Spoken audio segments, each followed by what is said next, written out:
Welcome back to Everybody Hates LA. Today we have a repeat guest. We have Diosa Eros visiting us. I like having you in California. It feels good. It feels natural. Thank you. I'm happy to be back. Yeah. How has your community been since you've been back? Super welcoming. Super welcoming. I've been between San Diego and Santa Barbara. And after attending the Positive Sex Conference, I have made very valuable connections. Yeah. Been networking a lot, connecting with the community in Santa Barbara. It's been beautiful. I recently went to a sex kinky party, and it was so much fun. I'm so jealous. Wait, tell us what you're doing tomorrow. I'm going to be an extra for an orgy commercial. This is what dreams are made of, my friends. An orgy commercial. But it's not going to be posted publicly. It'll just be for the private members, right? Yes. So some of you might remember Eros because Eros is the episode that we did last time is the most watched and most listened to podcast that we've had, which I'd like to think is we're both very special. But I think it's also because there's a lot of curiosity around sex and BDSM and kinks and exploring your pleasure, right? So for those of you who didn't listen to it, let me quickly read through Eros's biography so you know exactly who she is, and then we'll get right into it, okay? All right. Eros is a dedicated advocate and certified sexologist, a passionate voice for sex positivity, challenging societal norms and dispelling myths surrounding eroticism, sex, and BDSM practices. Her unwavering mission is to empower individuals to embrace their inner sex goddesses and gods without reservation. Driven by a deep commitment to open dialogue, vulnerability, and the ethical practice, Eros serves as your trusted guide in navigating the intricacies of human intimacy. So really what you're doing is you're extending a warm invitation, right, to join you on a journey of self-discovery, eroticism, pleasure, right? And I definitely resonate with that because I think I always felt myself as like a sexual being, right? Even when I was too young to know so. And a few years ago, I got a tarot reading done. And she said to me, she's like, don't be afraid of your pleasure. She goes, don't be afraid of what you like. She goes, I think you're stopping yourself from receiving a lot of that love and that pleasure and that satisfaction. My head exploded. I was like, you're right. And since then, I'm like, you know what? I am a sexual being, and I am a being that enjoys pleasure and has my own kinks, and I can like different things in other people. It's so freeing. It's so freeing. It's about learning to live in joy, and it's wellness. Yeah. Because if you having all these beautiful emotions running through you, you feel happy, you are better with your neighbors, Yeah. you are creative, you are productive, and that's part of being living in wellness. Your stress level is low. So why not live in pleasure? Yeah. And it's more than just sex, right? I've come to find out, and we'll talk about it today, it's about communication. Sometimes it's about power. Sometimes it's about just being an artistic being. And it's kind of having those dirty secrets of yours. Like, oh, I just had a nice autoerotic session with myself. Yeah. and that's a way. But I also invite people to have their cup of coffee with pleasure, to focus on the texture of the cup and the warmth of the drink. And when you go take a shower, to start getting ready, feel the water running through your body. When you start choosing the clothes that you're going to use that day, think about the textures that you want to feel on your body. So when you're walking, you feel caressed by your own clothes. Yeah. And pleasure comes in so many different ways that doesn't have to be necessarily sexual or erotic. Yeah. And another word for that, right, is the shibari practice, right? And last time that we talked, you gave us a little bit of an overview of what got you into the shibari practice, what you got you even to be a sexologist, right? Can you remind us, like, what is shibari? What do you do? What does that world look like? Well, shibari Shibari is a practice that it's a very old practice that comes from Japan. Or a lot of the history that we know about comes from Japan, and it has evolved to be this contemporary drop bondage practice type of thing. Someone that we within that community we appreciate a lot is Seiyujito, which is the first rope artist that created the torture rope practice into this more erotic rope bondage. And it's a practice. Rope's been existing for many, many years, centuries perhaps, and they became more popular when Seiyujito started tying up his wives and started documenting through photography. He also did theater. And when the soldiers came to the World War II, they were fascinated by this erotic practice. So when the World War II ended, they came back to California, to the States. And here in California, the sex revolution was starting, and Betty Page in the Western culture started appearing with bondage elements. So they started creating these underground communities to practice SM, sadomasochism practices, and that has evolved to now being a very versatile practice where ropes or shibari can be used as a meditative meditation practice. It can be very artistic. It can be an erotic exchange. It can be, my friend the other day, the eclipse this past week, she was having a lot of issues coming up, she mentioned, for the eclipse, and she asked me, can you give me a session to feel surrounded and to calm my mind?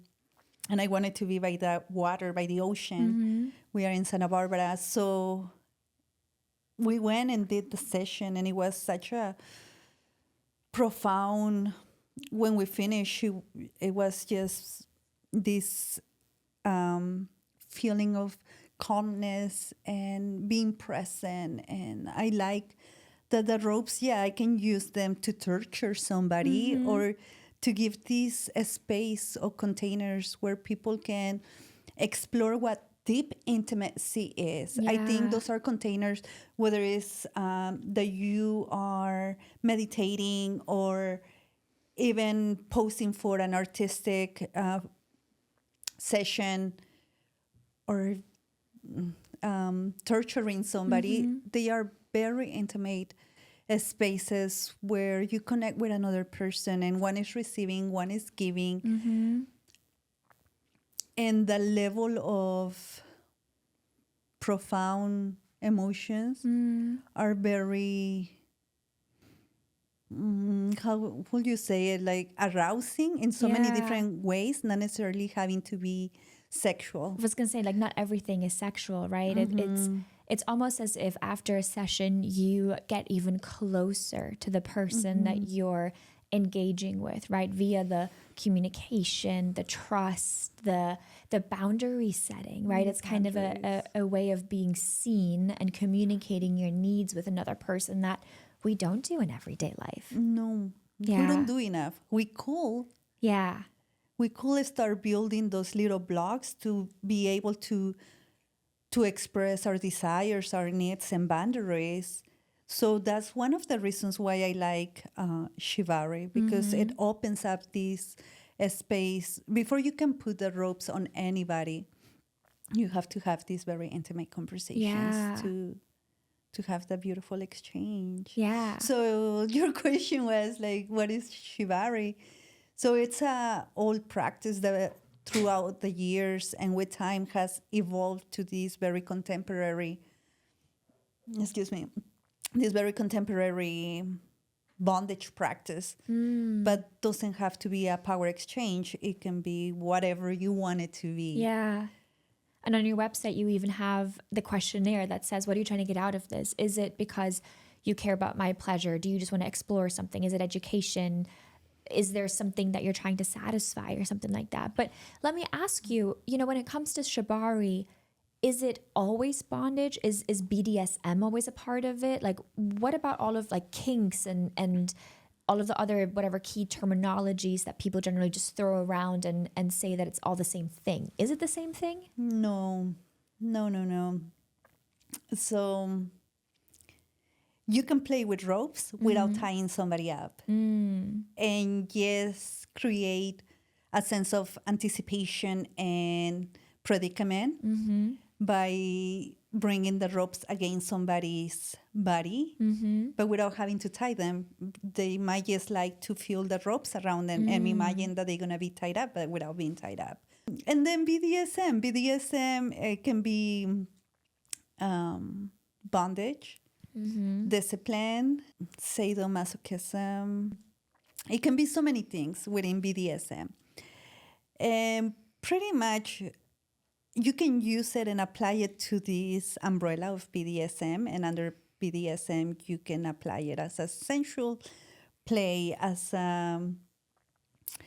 erotic play, as a sexual play. You can create it as creative as you can get. And then the kinky part of it, it's kinky because they are alternative sexual practices.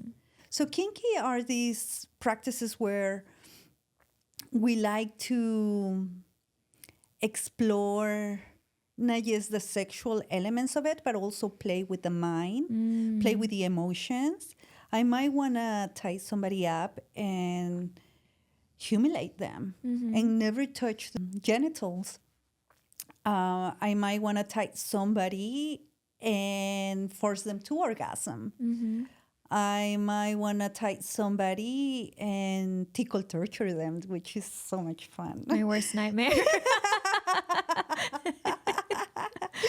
So that's the kinkiness. Yeah. And there's just a few of the kinkiness within the BDSM. Yeah. Alternative practices to explore other ways of creating these senses of pleasure. So when it comes to people who are interested in joining the shibari practice, beyond like the physical pleasure that they might experience and get ready for, like from a mind perspective, what do you recommend they look into beforehand, or when does somebody know that they're ready to receive or engage in any of these areas?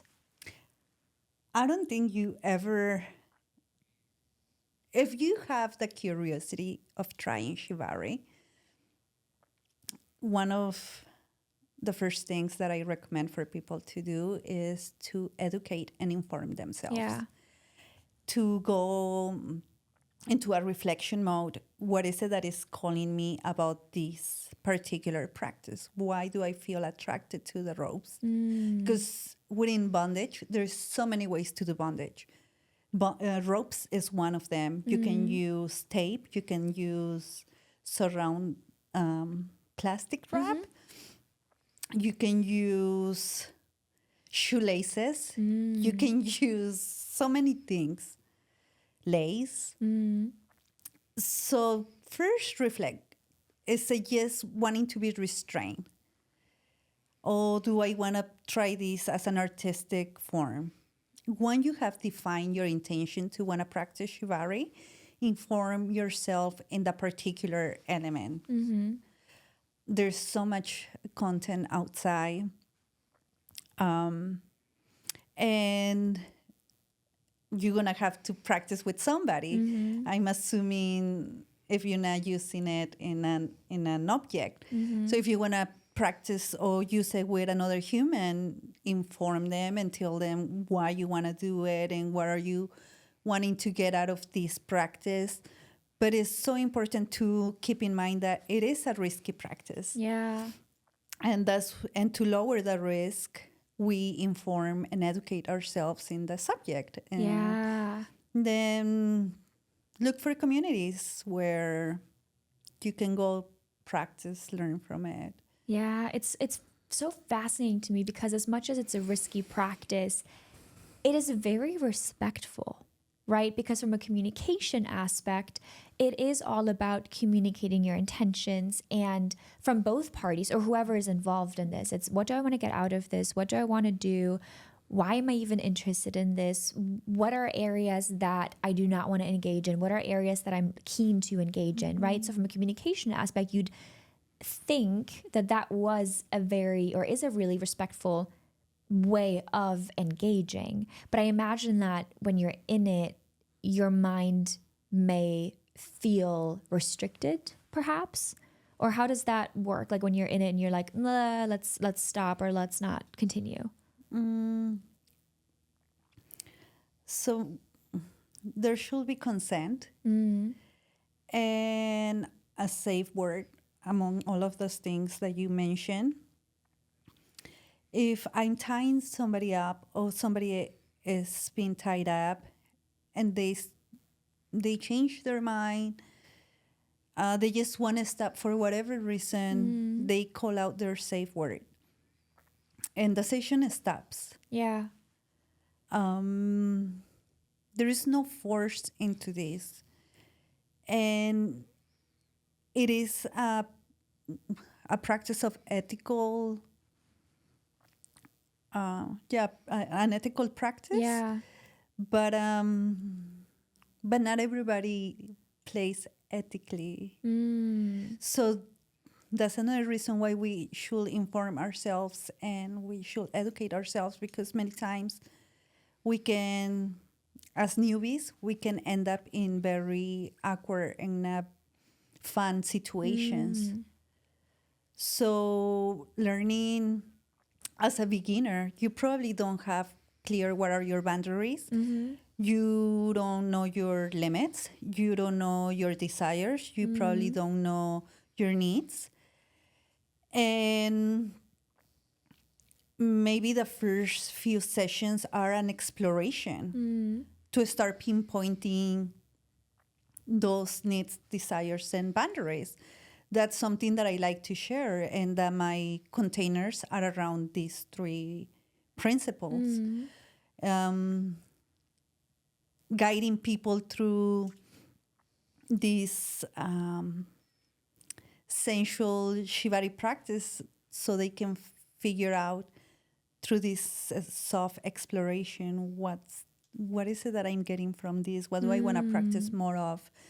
I didn't like that, so I don't want to try that again. Or that's a maybe to try again. But it all depends and looks different for everybody.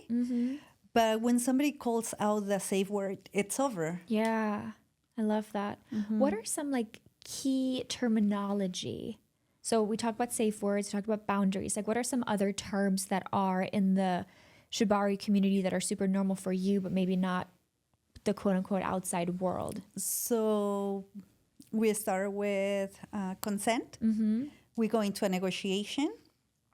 Negotiation. We'll have to talk about that after. Yes, we negotiate because maybe I propose something and you're like, oh, that sounds like yes, but so let's negotiate. Or like I mentioned to you earlier when I came in, I want to do this to you. And you say, you know what? That doesn't sound very appealing. Yeah. What about if we accommodate it and do it differently? That's part of the negotiation. I negotiated without even realizing I was negotiating. Go me. But as a beginner, you probably don't know how to express those things because we're not used to expressing what we want.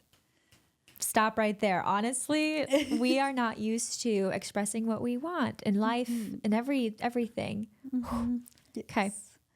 Yeah, so I miss it. Negotiate. So we have consent, negotiation. Sorry, I'm like totally off track. And aftercare. Yeah.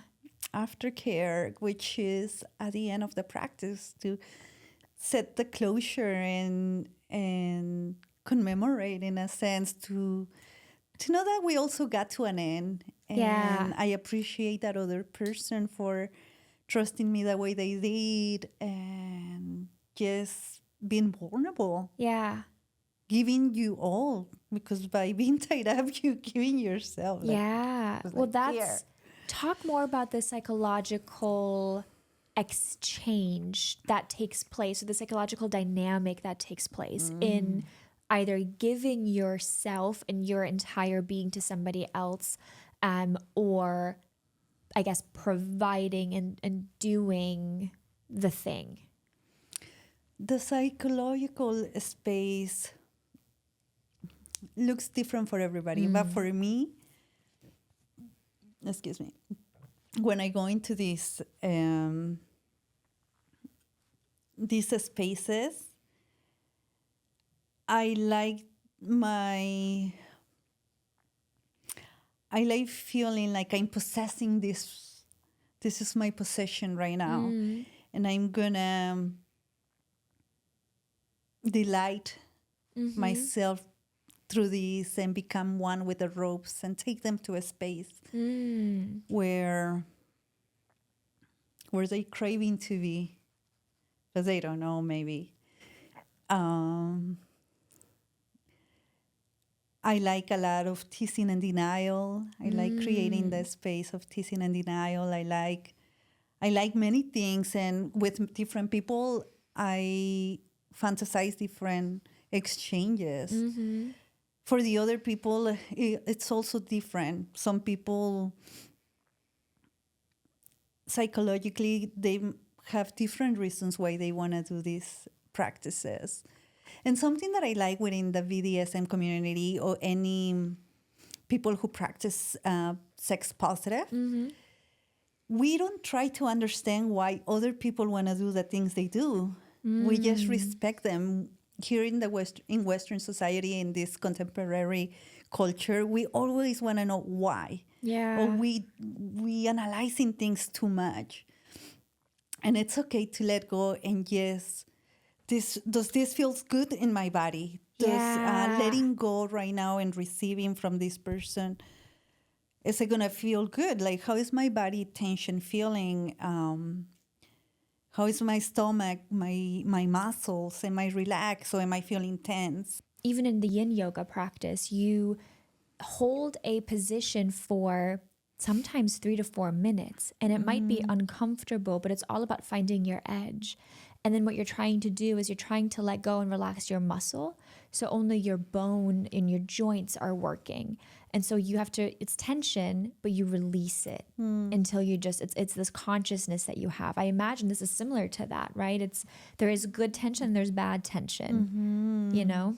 What would you describe as bad tension, or even good tension for that matter? If you feel tension with excitement,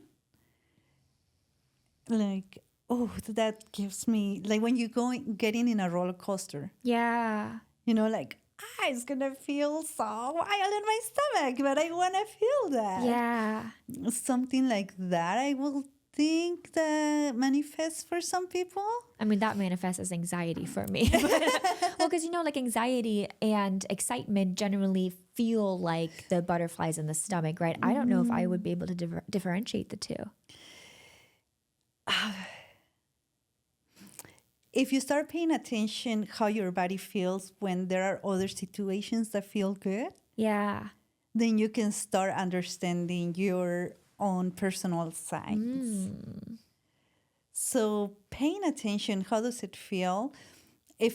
But because there's people that like fear. Right. Yeah. And they get a thrill out of feeling fear. Like, oh my God, she's going to pinch my balls. How that feels so painful, but I still want it. Well, it's also artistic, right? Because the shibari practice and really even sex positivity, I mean, it shows up in paintings, right? Eroticism, whether like we see it right in film and TV and whatnot, but also perhaps like, I don't know, like it probably is dance too, right? Like what are some of the other artistic ways that it shows up?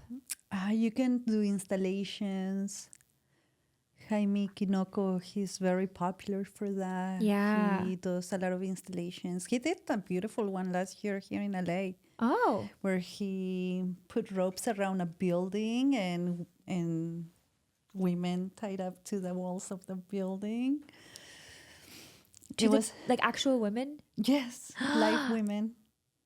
Like a spider web, and then women were attached to between the ropes and the wall. So you can do installations, you can do photography, you can tie a chair, a rock, a book. My first introduction was me being the model tied up in very beautiful sceneries in Mexico. Now, when it comes to the Shibari community, right, we spoke at the beginning a little bit about your orgy commercial that you're going to be doing tomorrow. But, can you explain more about the community and how somebody that might be listening or watching can get involved in Shibari? So there is these events, they are casual encounters or reunions, meetups in public spaces. And you come and meet people there. Yeah. And it might take a little bit for people to warm up and start inviting you to spaces. But you can meet people. That's the best way to start. Yeah. By going to these casual gatherings and introducing yourself, talking about your level of experience, what is it that brought you there. Yeah.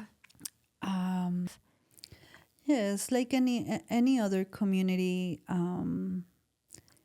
without one by itself cannot do everything. Yeah.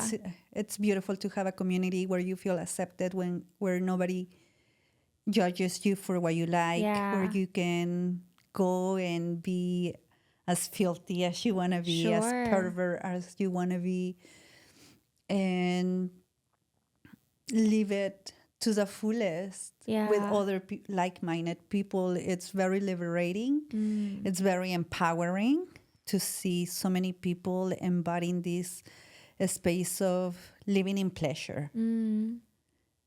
But there is so many within these adult kinky practices. There's also the swingers. Yeah. And swingers with the kinky community are an overlapping. They are not the same. So understanding, do I want to be in a swinger community or in a BDSM community? Could you be in both? You can be in both. Yeah. Yes.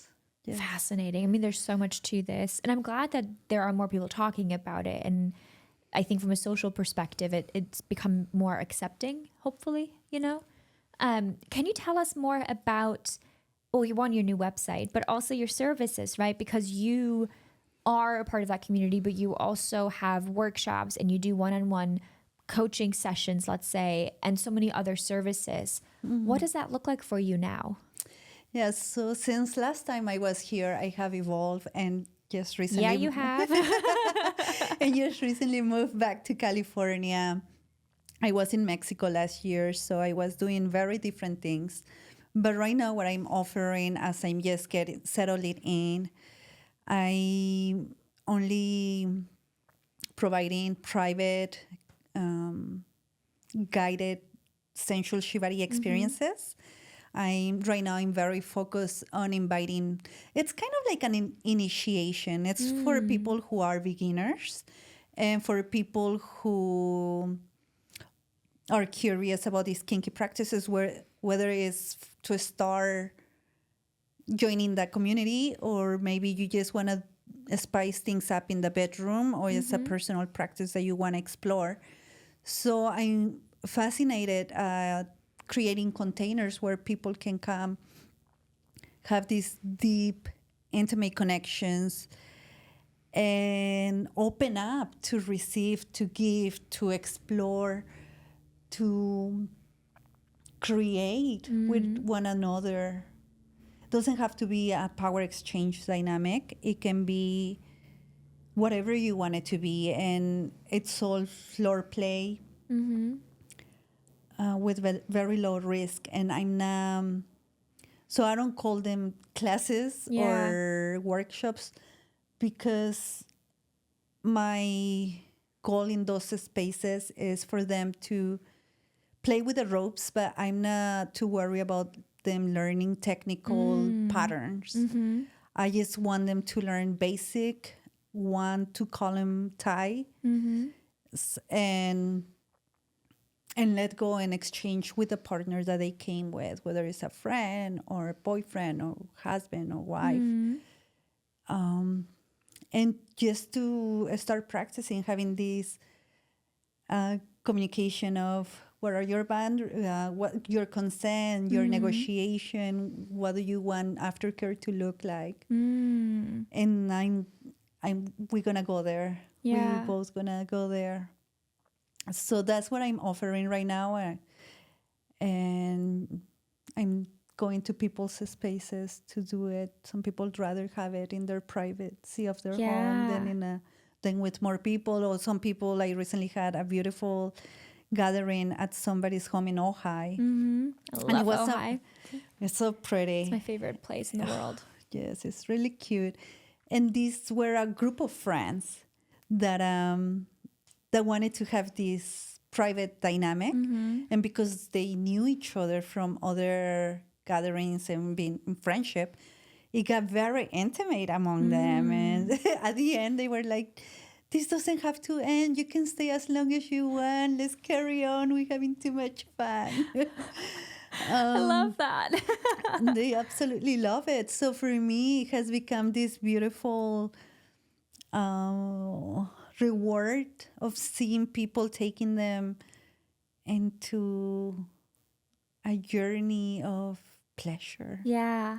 And they can, so if somebody's interested in that, they can go on your website, right? They can fill out the submission form, right? Or they can reach you probably on social too. On Instagram, People of Eros. Any last words or advice or anything that you want people to know as we wrap this up and as we turn into the yoga mat to do a little bit of a visual representation? Another of my passions and dreams is to invite more people to not forget that we are exchanging ourselves with another human being, and to keep that in mind. You can be an ethical slut. You can live your life as whatever you want, but without forgetting that it's another human being that we are sharing ourselves with, and that the other human being comes with a history, that we all are seeking connection, being accepted, being embodied. And let's not be afraid of that. Let's be open about sharing what we are capable of giving and what we want in return, and whether they are short romances or long-term connections, just keeping in mind that that's another human. Yeah. What a beautiful way to end, and just recognize the magic that everybody has with themselves, and just being conscious of how you act and how you interact with people, not just in this practice, but in the day-to-day, right? It's waving to somebody in a car or saying hello to like a stranger, opening the door, whatever it is. It's just like there's another human being there, that has their whole life of whatever. Yes. That's beautiful. Well, thank you for joining us again. Thank you all for watching. Thank you for listening. We are going to turn into doing an actual rope play on me for the first time. So if you want to see that, I'm sure I'll post it on social, but YouTube will be the home. And wish me luck. We'll catch you next time. Bye.